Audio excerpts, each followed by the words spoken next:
Buenas, yo soy el universitario Jorge Alejandro de la Barra Urquieta y hoy vamos a hablar de lo que es la pared anterolateral del abdomen. El abdomen se denomina caja de Pandora debido a que es una cavidad que contiene demasiadas estructuras, como podemos ver en la imagen. Estamos observando lo que son los vasos epigástricos superficiales que van a dar, en este caso son las venas, van a dar un drenaje venoso a todo lo que es la sección del abdomen. Y vamos a hablar en cuanto a diferentes estructuras que van a conformar esta pared anterolateral del abdomen. En cuanto a la pared anterolateral, está conformada por lo que es una túnica grasosa, que ya podemos ver en la imagen, que algunos lo denominan como el mandil del abdomen, debido a que es una capa grasa. Y detrás de esta, como estamos mostrando, está agarrando con la pinza, es la fascia de Scarpa. Es una fascia que va a recubrir a todos los grupos musculares que están por fuera de lo que es el abdomen. Como primer músculo que tenemos que tocar en este tema, vamos a hablar de lo que es el músculo poligástrico, llamado lo que es el recto del abdomen, o recto propio del abdomen, que es un músculo par, aplanado y grueso, que se extiende a lo largo de lo que es la línea media. Y sus vientres están divididos por tendones, que generalmente son tres, que los denominan en muchos textos como las costillas de Chasainak. En cuanto a sus inserciones, como podemos ver aquí estamos viendo lo que es los músculos del abdomen. El primero que estamos viendo es el oblicuo, que tiene unas fibras que van de inferior a superior. Y por detrás está lo que es el músculo oblicuo menor, que es los fibros son igual oblicuos en la parte superior y transversas en la parte inferior. Y por detrás vamos a encontrar el músculo transverso, que es un músculo que todas sus fibras van a ir transversalmente.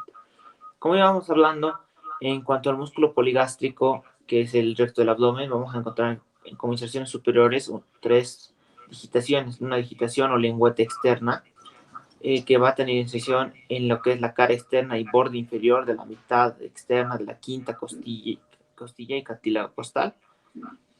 Y por otra parte vamos a tener lo que es la digitación o lengüeta media, la cual va a terminar en la cara externa y en el borde inferior del sexto cartílago costal. En cuanto a la tercera digitación o lengüeta interna, también llamada en algunos textos como lengüeta medial, vamos a encontrar lo que es el ligamento condrocoxifoide y en la cara anterior del apéndice sifoides, lo que es la inserción de este músculo. En cuanto a las inserciones superiores de este músculo, aquí acaban lo que es las inserciones. Como podemos ver en la imagen, estamos viendo lo que este músculo, que es el recto, está atravesado por vainas tendinosas que van a formar parte de las inserciones de los demás músculos que vamos a hablar más adelante. En cuanto a las inserciones inferiores del músculo transverso, como estábamos indicando, vamos a tener una inserción a nivel del cuerpo del pubis, en lo que es la parte superior y cara anterior del pubis y de la espina o tubérculo de la sínfisis. Por otra parte, vamos a tener inserción en la sínfisis púbica, en lo que va a ser la cara anterior, y el tendón, en hacer la inserción en el tendón del músculo recto, va a tener una inserción que se va a llamar el haz tendinoso, que se va a incrustar con la cara anterior de la sínfisis del lado opuesto, y un haz externo que se desprende del haz llamado, o también llamado ligamento de Henle, que va a formar, que es un vestigio de lo que va a ser el músculo recto. Eso en cuanto a las inserciones de lo que es el músculo transverso del abdomen, el músculo recto del abdomen, perdón. En cuanto al músculo transverso del abdomen, es un músculo plano, ancho y bastante grande, que va a cubrir una gran parte de lo que va a ser el abdomen. De otra manera, hablando de sus inserciones, se va a originar en la parte superior y va a ir de superior a inferior. Va a ir de la cara interna o medial de la porción cartilaginosa de la sexta costilla. En este punto, sus dientes musculares se entrecruzan con los dientes de la porción costal del diafragma. Y va a ir de esta parte a lo que es eh, horizontalmente y delante, se va a continuar como lo que es la lámina tendinosa de la aponeurosis anterior transversa, que va a formar parte de la línea semilunar de Spilger, que se inicia en lo que es el borde del sifoides, formando lo que es el recto de mayor, y termina en el pubis por fuera de la espina o tubérculo pubiano. En cuanto a su irrigación de este músculo, va a estar irrigado por lo que va a ser las arterias epigástricas superior e inferior del músculo y músculo fémur, como podemos verlo. en la imagen. De tal manera que la irrigación de este músculo va a estar dada, como dijimos ya, por las arterias epigásticas superior e inferior y por las ramas musculofrénicas. De otra manera, la inervación dada por los nervios intercostales o nervio ilio-hipogástricos o nervio ilio-inguinal. Y la acción de este músculo es la prensa abdominal, aplana la pared del abdomen y acerca las porciones inferiores al tórax. Un tipo de valoración que se puede realizar en este músculo es al poner al paciente en posición de cúbito supino, la nariz mirando superiormente. Y una vez puesto en esta posición, pedir de que la persona intente levantar el cuello, la cabeza, sin mover sin mover las piernas. De tal manera que al tener la acción este músculo de levantar el tórax y mover todo lo que va a ser los miembros apendiculares superiores y la cabeza superior y anteriormente, no va a poder realizar la acción en caso de algún daño en la inervación de este músculo. De otra forma, vamos a hablar del músculo oblicuo menor, que es un músculo que, como vimos, las fibras van a dirigirse, sus fibras van a dirigirse de superior a inferior, terminando en la parte inferior en fibras de forma transversal. En cuanto a sus inserciones de este músculo, vamos a hablar de que se originan fibras musculares tendinosas del tercio externo o lateral del arco femoral o ligamento inguinal,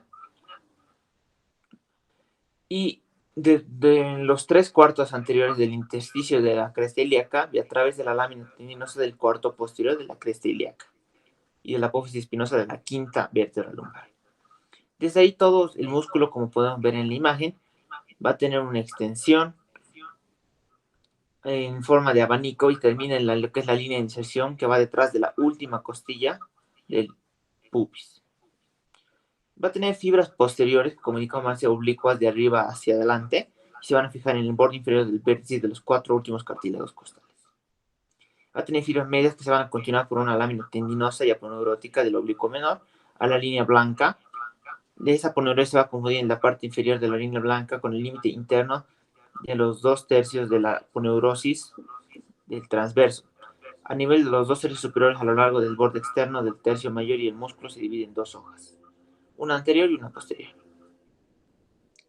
Como podemos ver en la imagen ahorita, estamos viendo una imagen de lo que va a formar parte también, como hablando de lo que va a ser a los ligamentos, la laguna vascular o la laguna vascular, cuyos límites son en la parte lateral en la parte posterior el ligamento de Cooper, en la parte medial va a ser lo que va a ser el ligamento lacunar o de Jean-Bernard, en la parte anterior va a ser el ligamento inguinal o cintilla iliopectínea de Thompson, y en la parte lateral va a tener como límite lo que es otro ligamento, de tal manera que en este laguna vascular va a atravesar lo que es la arteria y la vena femoral, pero el nervio no va a pasar dentro de esa laguna vascular, sino va a pasar por fuera de la misma, al igual que va a hacerlo el ganglio a este nivel, que va a ser llamado el ganglio de Cloquet. Como ya hablábamos, la irrigación del músculo oblicuo menor va a ser dada por los intercostales, epigástricas inferiores y epigástricas superiores. Y eso en cuanto a lo que es el oblicuo menor. De otra forma, como podemos ver ahora, estamos viendo lo que es el ombligo. El ombligo es un punto de referencia anatómico para definir ciertas características de los diferentes tipos de organismos.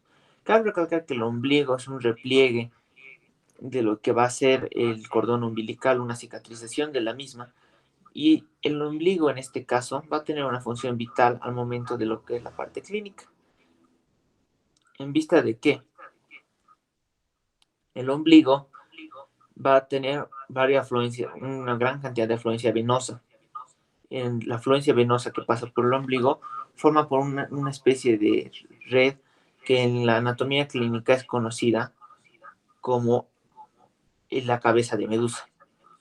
al momento de una deficiencia a nivel del sistema porta, a nivel del hígado, estas venas van a hacerse más prominentes, es decir, van a notarse en la piel, de tal manera que cualquier afluencia de fuerte sangre desoxigenada va a notarse en el abdomen y va a formar lo que es la cabeza de medusa.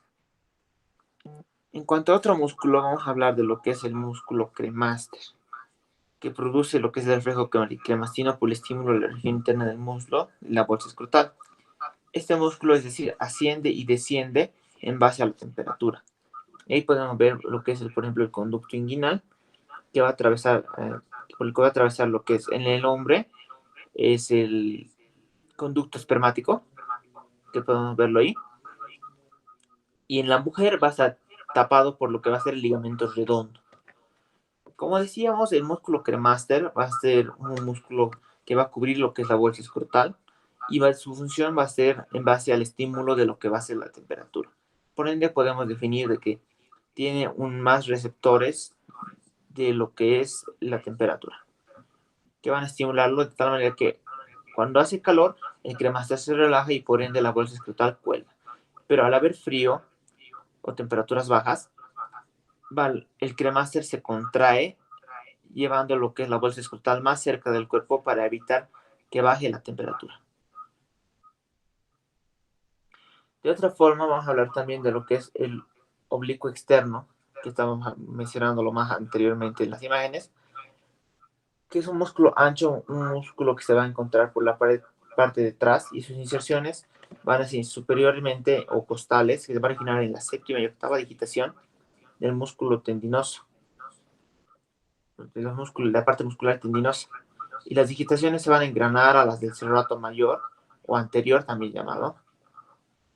Que cabe recalcar que en la lesión del nervio torácico largo de Charles Bell a nivel del serrato anterior no va a afectar de manera alguna a lo que va a ser este músculo oblicuo mayor.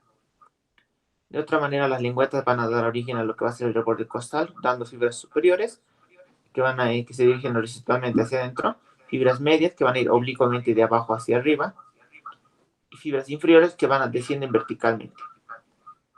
Las incisiones terminales de este músculo, de la fascia, te van a terminar en la línea blanca o línea alba. Hablando ahora de lo que va a ser la línea alba, vamos a recalcar y vamos a aclarar de que en cuanto a estos tres grupos musculares vamos a tener ciertas cosas que van a tener características. Antes de continuar, podemos ver lo que es la cintilla iliopectina de Thomson y el conducto inguinal, porque está atravesando en este caso, al ser un varón, el conducto espermático. De otra forma, como decíamos, a este nivel vamos a encontrar lo que es, a este nivel del conducto inguinal vamos a encontrar lo que es el triángulo inguino-abdominal, en la región en la que se encuentra en la parte inferior lateral del abdomen, que coincide con la fosa, en este caso la fosa ilíaca, entre la división topográfica del abdomen. Como límites vamos a tener en la parte inferior el arco femoral o ligamento inguinal una línea que va desde la espina ilíaca anterior superior al tubérculo del pubis. Como límite superior de este triángulo, que podemos verlo ahí delimitado, va a ser una línea horizontal tangente desde la espina ilíaca anterior superior. Y adentro o medialmente va a ir el borde externo o lateral del recto mayor o recto externo. En cuanto a su configuración, se encuentra ocupado por una depresión ancha y un poco profunda, denominada la depresión o meseta suprainguinal. De otra manera, vamos a ver la constitución como ya decíamos, de lo que va a ser el oblicuo mayor. Vamos a hablar un poco de su irrigación, en cuanto va a estar irrigado en cuanto a las arterias intercostales, torácicas laterales y circunflejas superficiales. Cabe recalcar que la inervación va a estar dada por los nervios intercostales de los segmentos T5 a T12 y el nervio lumbar del segmento L1 y el hilio hipogástrico e inguinal, que ya lo describimos con anterioridades en el segmento de miembros apendiculares, exactamente en el de miembros apendicular inferior. De otra forma, tenemos que hablar de este músculo que ahorita estamos agarrando, que es el músculo piramidal, que es un músculo constante que se va a extender de lo que va a ser la sínfisis pubiana y a lo que va a ser el recto externo. Y otra forma, podemos ver aquí, ver la vascularización de lo que va a ser los músculos y el paso de los arterias. Aquí podemos ver la subdivisión de la ilíaca en ilíaca externa, en ilíacas comunes y así más adelante subdividirse en ilíaca externa e ilíaca interna. Aquí podemos ver algunas fascias. Hablando de las fascias que recubren a los músculos de la pared anterolateral del abdomen, tenemos que aclarar que en este caso los van a formar lo que es la línea alba, que es una línea que va a dividir en una parte media el abdomen. Y otra forma, debemos recordar que en cuanto a lo que va a ser el oblicuo externo, el oblicuo interno y el transverso, en la parte superior de la línea alba, estamos hablando de los 3/4 superiores de la misma, va a pasar anteriormente a al músculo recto del abdomen o recto externo. Pero cabe recalcar que Rubier destaca lo que es una variación en que a veces va posteriormente a lo mismo. A diferencia del cuarto inferior, en el cuarto inferior de la línea alba, estos músculos cubren totalmente a lo que es el músculo recto externo o recto del abdomen. Es decir, que la variación de Rubier se basa más que todo en las 3/4 partes superiores y no así en todo el músculo. Como aquí podemos indicar, de otra manera, esas son algunas relaciones que podemos ver con respecto a eso. En cuanto a lo que va a ser el arco femoral o arco de Falopio, también llaman algunas cosas, vamos a hablar de lo que es el ligamento de Purpart o ligamento inguinal, que son fibras propias de los extremos del asa de Henle, porque va a dar origen al asa de Henle. Como podemos ver ahora en la imagen, estamos viendo un abdomen en vista anterior, donde podemos ver las estructuras que están atravesando el mismo. Podemos ver la aorta torácica descendente. Y de otra forma podemos ver lo que es la fascia de Scarpa una vez retirada, la cual tiene un punto muy importante al momento de lo que va a ser la parte clínica, porque la importancia clínica del abdomen es saber lo que va a ser la irrigación en vista de que al aplicar un conocimiento quirúrgico vamos a necesitar tener mucho cuidado al hacer los diversos cortes ante una operación. Ahí podemos ver lo que va a ser un abdomen cortado en la parte superior por las costillas, donde podemos ver las diferentes fases que lo cubren. Y de otra forma vamos a poder ver lo que es el recubrimiento de la piel en cuanto a diversos factores. De otra forma tenemos que también observar, como ya decíamos, lo que va a ser el ombligo. El ombligo, como ya dijimos, va a ser una cicatrización. El ombligo se presenta bajo la forma de una depresión limitada, por lo que va a ser un rodete umbilical que se continúa por fuera con la piel y hacia adentro se une bruscamente para formar lo que va a ser la parte de la cúpula umbilical. Y según individuos, tan pronto tiene aspecto a una media luna o forma de C. También va a estar limitado por el caso de un surco, que en ocasiones el surco umbilical no es completo. Y en lugares donde falta un rodete o mamelón que se confunde. Y va a estar compuesto por también un mamelón en la parte central, que algunas veces es deprimido y otras veces forma parte un mamelón con pequeñas grietas. Aquí podemos ver la línea alba, como se señaló con la pinza.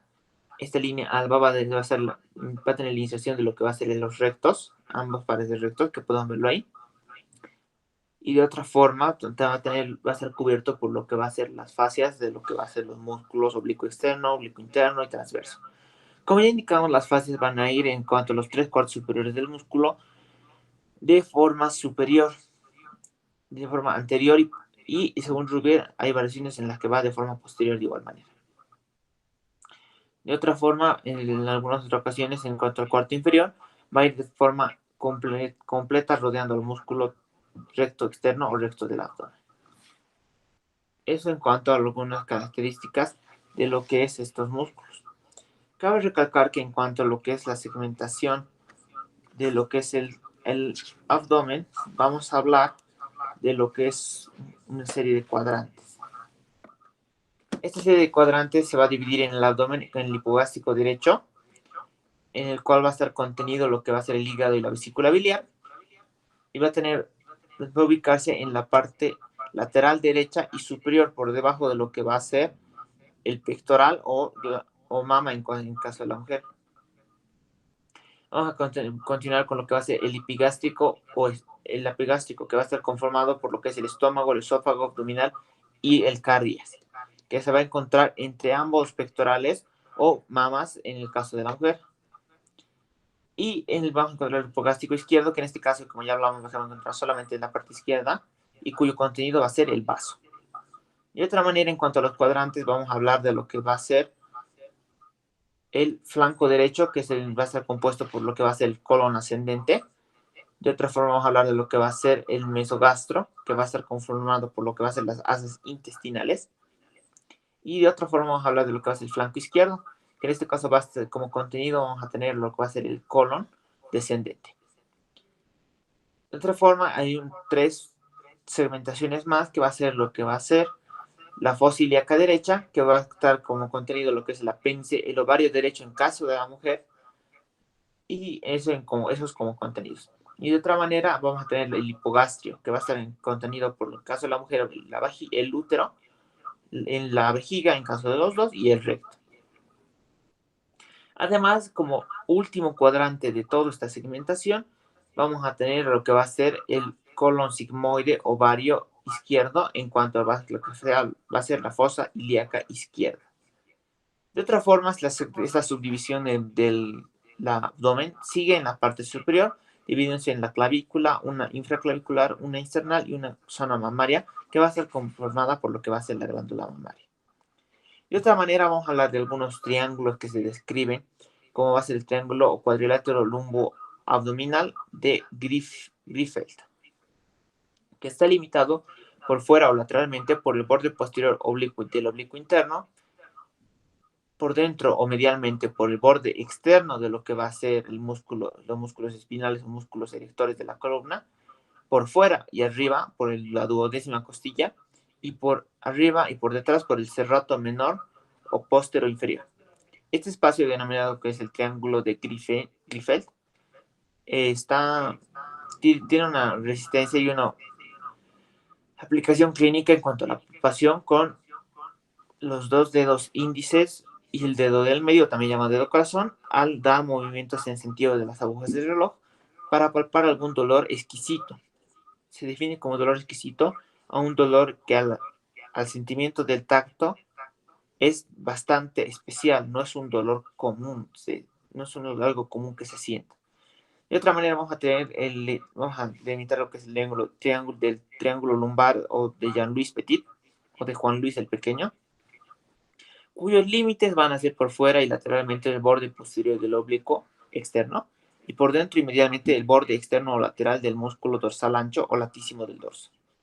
Por abajo o por o base vamos a encontrar lo que es la cresta ilíaca, y a nivel de la pared abdominal solo está formado por el oblicuo menor o oblicuo interno y el transverso del abdomen, o por lo que se constituye un punto débil o potencialmente herniado. ¿A qué nos referimos con punto herniado? Punto herniado es una abertura por la cual puede salirse una víscera y causar un dolor intenso, visto de que pueden ser por neoformación o ya formados desde el nacimiento, desde la gestación.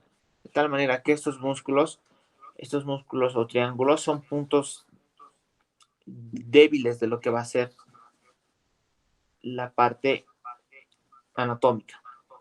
De otra manera, también vamos a hablar de la aponeurosis lumbar o fascia toracolumbar. Esta aponeurosis lumbar o fascia lumbar es una lámina triangular que junto y al lado de lo que va a ser su opuesto va a formar un rombo en la base que corresponde a la apófisis o procesos espinales de las últimas vértebras dorsales o torácicas. Y las 5 vértebras lumbares que conforman esta fascia en la siguiente manera. Como primer plano está constituido por la aponeurosis del músculo dorsal ancho o latísimo del dorso. Y va a tener una cara superficial y esta cara superficial va a estar va a estar cubierta por el músculo trapecio, y una cara profunda que la va a cubrir el músculo serrato posterior inferior, el oblicuo menor y el interno del abdomen, además de los erectores de la columna. Como segundo plano se va a encontrar conformado por lo que es la aponeurosis del músculo serrato posterior inferior hacia arriba y el oblicuo menor o interno hacia abajo. Y como tercer plano de esta fascia vamos a tener lo que está conformada por una hoja profunda plano o tercer plano que está formado por la fascia toracolumbar, la cual continúa por fuera y lateralmente como la aponeurosis posterior del músculo transverso del abdomen. Esperamos hayan disfrutado de este pequeño repaso. Esperamos les haya servido y de igual manera agradecer la presencia de todos. Buenas tardes.